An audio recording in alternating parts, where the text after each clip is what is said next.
Hi, my name is Daniel from King Township Public Library. Welcome to April Break at Home.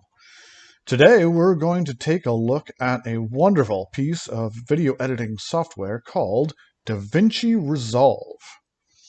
DaVinci Resolve is one of the industry leaders in video editing in Hollywood, but don't be scared by what you see when you first open the program. It is a powerful program with a lot of tools and options, but most of them are things you will never need to know about or use. It is capable of a lot more than what we are going to learn about in these videos. I'm going to teach you the basics, everything you need to know in order to edit together your own videos at home, and enough that you can try exploring some of DaVinci's other capabilities on your own. DaVinci Resolve is actually the software that I use to put together my Make It Lab videos for King Township Public Library with myself and my turtle friend Kirby. And so I've been using it quite a bit in the past year, and I think that it is a wonderful tool that will serve you well for your own video editing needs. You can download DaVinci Resolve from their website for free. There is a professional version of the software, which you can pay for, but you probably won't ever need to get into any of the advanced stuff that you need the professional version for, and you definitely won't need it for any of the work we will be doing today. You might notice that the website also talks about some specialized hardware and control panels that they sell. But again, these are things that you absolutely do not need in order to use DaVinci to edit your own home videos. After you download DaVinci onto your computer, you will need to install it. It will ask about installing several other things along with DaVinci. You should install most of what it asks for because these are things that work in the background of the computer to help DaVinci run better and work with the systems on your computer. But you do not need to install DaVinci control panels. That one is used to operate the big expensive hardware that they were selling back on the website. You won't need it for your computer at home. It can take a little while for DaVinci to finish installing, so go take care of that and come back once you're ready to open the program and start diving into making your movie.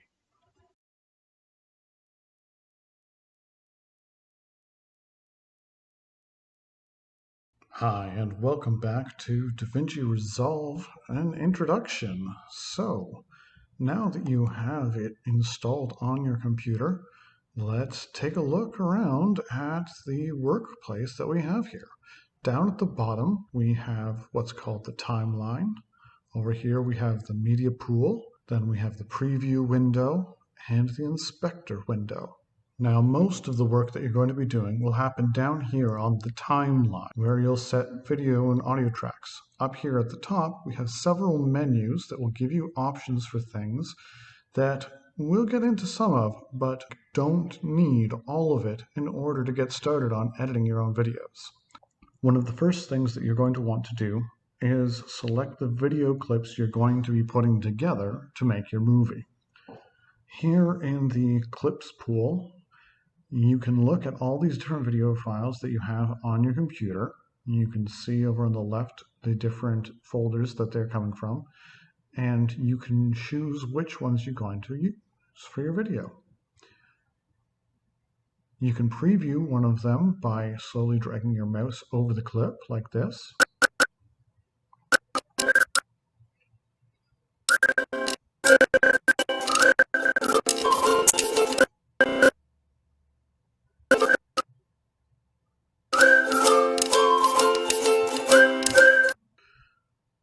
And once you've chosen a clip, you can drag it down into the bottom here in order to put it into your clips pool.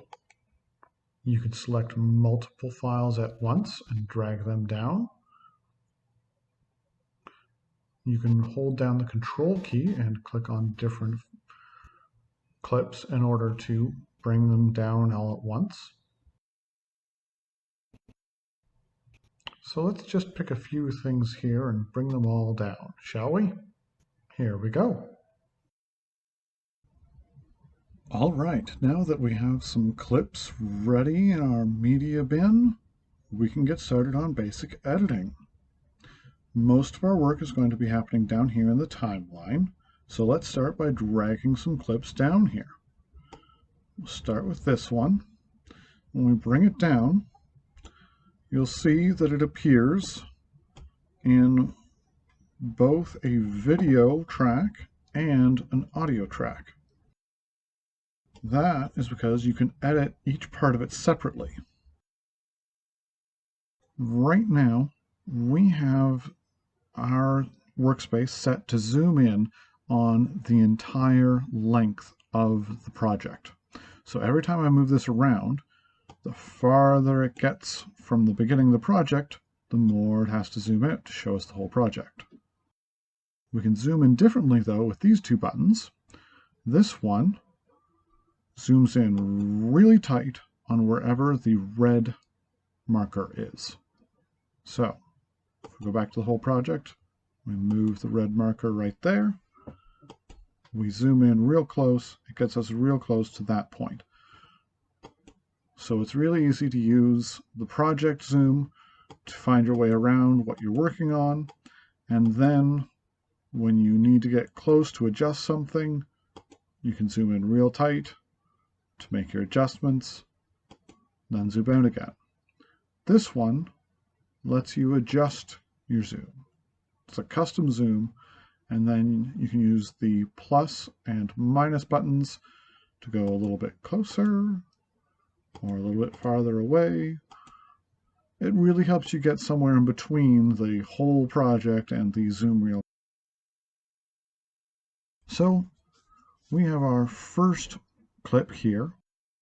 This marker tracks what you're working on and shows it up here. So let's start here, and when you press the space bar, it starts playing.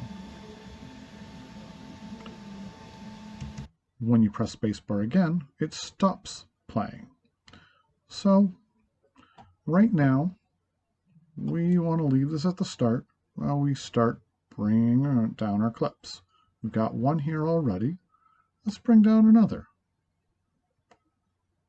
Now, we could leave it right here on the same track as the first video clip, or if you bring it up, it creates a second video track and a second audio track in order to have clips at different levels that you can play around with. When you have clips on different tracks, the red cursor shows you what the final video project will show you, and it goes from top down. So right now, it's showing us this clip because there's nothing above it, but if the cursor moves over, it shows the highest track. So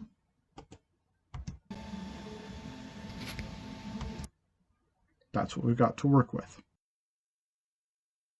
You can click and drag clips around wherever you like. You can always make more tracks if you need them.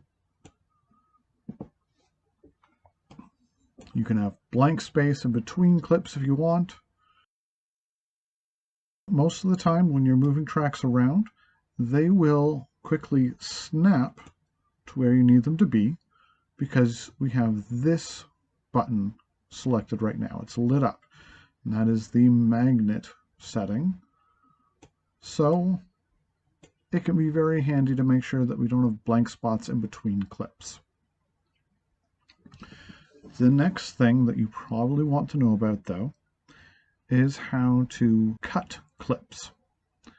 So if we pick this clip and we decide we like it, but we want to start it a little bit later.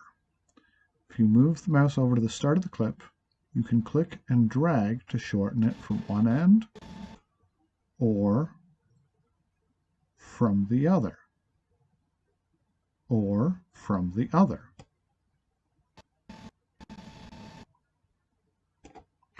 The other option is maybe you want to take out something in the middle. So you move the red cursor to where you want it to start, and pick this, the blade edit. Click there, and now, going back to the moving arrow, we have two separate clips. You want to take out something in the middle, clip it twice, pick it, there it goes. Then we can just bring these back together if we want, or we can put something in the middle if we want.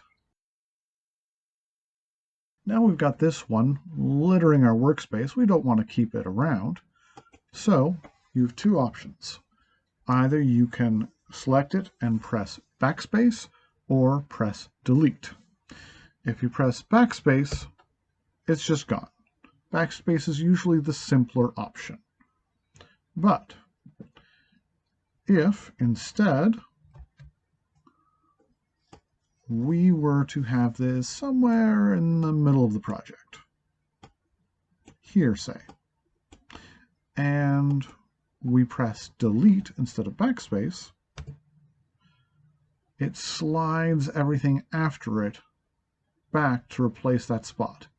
Now you do have to be very careful with that function though, because when you have multiple layers of video and audio that you're editing and things get shuffled over when you take out something in the middle, it can mess up some of your placement in your project later on.